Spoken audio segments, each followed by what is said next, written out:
मेरा नाम अतिथि तिवारी है। मैं आपसे ये सवाल पूछना चाहती हूँ, जैसे आपने एक अपने इंटरव्यू में बोला था कि अगर आप जीतती हैं तो आप आईटी हब स्टैब्लिश करेंगी, तो उससे हम स्टूडेंट के लिए क्या बेनिफिशियल होगा? आईटी हब कह रहे हैं आप? Yes ma'am. से पहले स्टूडेंट अगर पढ़ाई में है तो उनको पढ़ने के लिए यूनिवर्सिटीज और कॉलेजेस का एस्टैब्लिशमेंट करना चाहिए। मेरा आईटी हब उनके लिए है जो पढ़ाई लिखाई खत्म करने के बाद जिनको नौकरियों की तलाश है। ऐसा तो नहीं कि सभी लोग एंटरप्रेन्योर्स बनना चाहते हैं। जिनको एंटरप्रेन्योर्स बनने में मजा है, मेरे हिसाब से उनको स्किल करवाना चाहिए और उनको प्रोजेक्ट्स देना चाहिए और कई प्रकार के लोन्स उनको देकर अपने स्वावलंबन भारत के तहत उनको खड़ा करना चाहिए, ताकि वो कई और लोगों को वो लोग नौकरी दे सकें।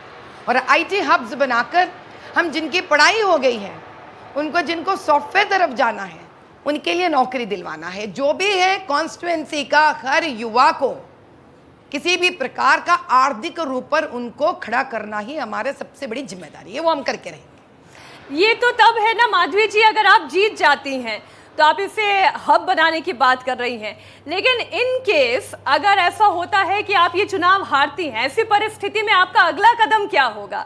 अगर यही सोचकर आगे बढ़ते हैं तो मई 13 को उस प्रकार की लड़ाई कभी नहीं लड़ पाते थे हम। बात हार या जीत की नहीं है, बात न्याय की है, तरक्की के उज्जवल भारत की है, जिसके लिए हम हर वक्त खड़े रहेंगे। इसका मतलब तो ये हुआ कि चाहे जीत हो चाहे हार हो, आप वहीं डटी रहेंगे बिल्कुल अपने लोगों के लिए। एक सवाल और, नाम बताइए अपना। मेरा नाम विशाल मिश्रा है। मैम, एक क्वेश्चन है आपसे कि ओवैसी साहब के मुद्दों से आपका मुद्दा किस तरह से अलग होगा कि वहाँ की जनता आपको एक बेहतर और विशेष नेता के तौर पे देखे, स्पेशली एजुकेशन के लिए? Thank you. एक दो और सवाल ले लेती हूँ, आगे से और कोई पूछना चाह रहा है तो हाथ खड़ा कर दें। हाँ जी, क्या पूछना चाह रही हैं? नमस्कार मैम, मैं अनीशा शुक्ला। मैंने जैसे आपका भी संवाद आपने किया कि राहुल गांधी जी को बात करने का तरीका नहीं पता है, तो इस प्रकार से देखा जाए तो अभी हमारे पीएम मोदी जी भी तो बहुत अच्छा भाषा का प्रयोग नहीं करते हैं। इस मुद्दे पर हमको इस प्रकार से इसको अटेंड करना पड़ेगा कि जब आप कोई मुद्दे को उठा के बात कर रहे हो तो मुद्दे को ठीक ढंग से अगर बात नहीं कर रहे हो तब आपको समझाने के लिए अलग अलग तरीका का अपनाना पड़ता है।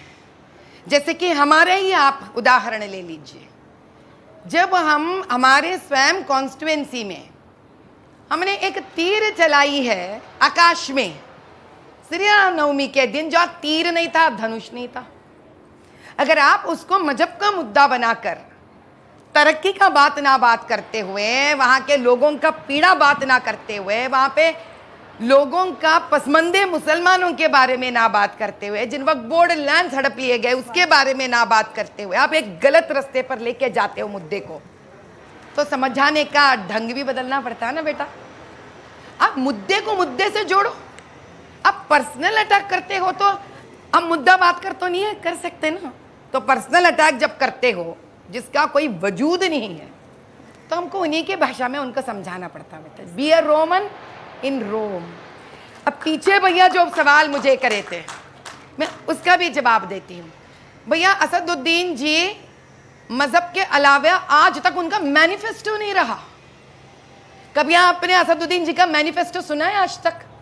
40 सालों में कभी उन्हें मैनिफेस्टो डिक्लेयर नहीं किया। कि इसका मतलब क्या इतना घमंड अपने कॉन्स्टिट्यूएंसी के प्रति कि आपका कोई रीजन तक नहीं, लोग क्यों चुनना चाहिए आपको? है नहीं बात सही? लोग आपको क्यों चुनना चाहिए? इसके लिए आपको कहना चाहिए ना, बताना चाहिए ना। 40 सालों से उन्हें मैनिफेस्टो नहीं दिया। ठीक है भैया, आपने मैनिफेस्टो नहीं दिया है, किया क्या वहां पर आपने? आज भी उस जगह का, धरती का, लैंड का, रियल एस्टेट का वैल्यू 8 बार कम है बगल के कॉन्स्टिट्यूएंसी से। क्या तरक्की किया आपने? आज भी पसमंदे मुसलमान और गरीब हिंदू रोज रो रहे हैं कि उनके आवाज नहीं है। दलित रो रहे हैं, बंजारन रो रहे हैं, एससी रो रहे हैं। वहां पर इतनी गंदी गलियां मोहल्ले हैं। इसलिए हम कहते हैं मजहब के नाम पे देश आगे नहीं बढ़ती है भैया, सबका साथ सबका विकास से आगे बढ़ती है देश। एक और सवाल। हम उसको मानते हैं।